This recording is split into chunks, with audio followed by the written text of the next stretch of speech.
சரி, எல்லோரும் ஜாக்கிரதையாக இருங்கள். விழித்துக் கொண்டார்கள் இளைஞர்கள்.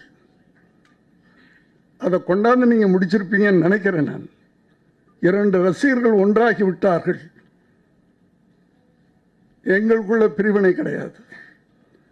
நாங்கள் ஒன்றே என்ன, ஒன்றே குலம் என்று வாழ்வோம், ஒருவனே தேவன் என்று போற்றுவோம் அப்படின்னு எம்ஜிஆர் சொன்ன மாதிரி அப்படி வாழ்ந்துகிட்டு இருக்கோம் சார் தமிழர்கள்.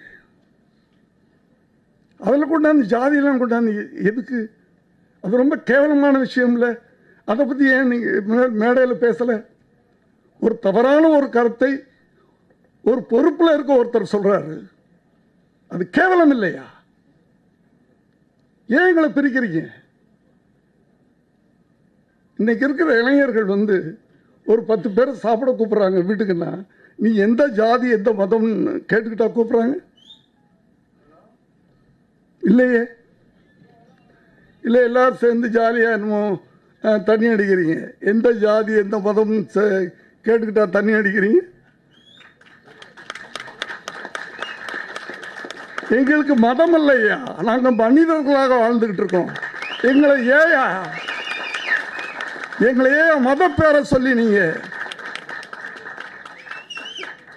நான் மனுஷனா வாழ்ந்துகிட்டு இருக்கேன். கிறிஸ்தவ குடும்பத்தில் பிறந்தது பாவமா? என் மனைவி இந்து, என் மருமக இந்து, மதம் பார்க்கலையே.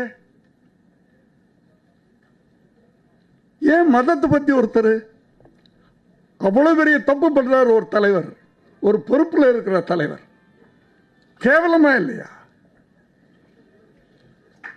இதற்கு யாராலும் பதில் சொல்ல முடியாது.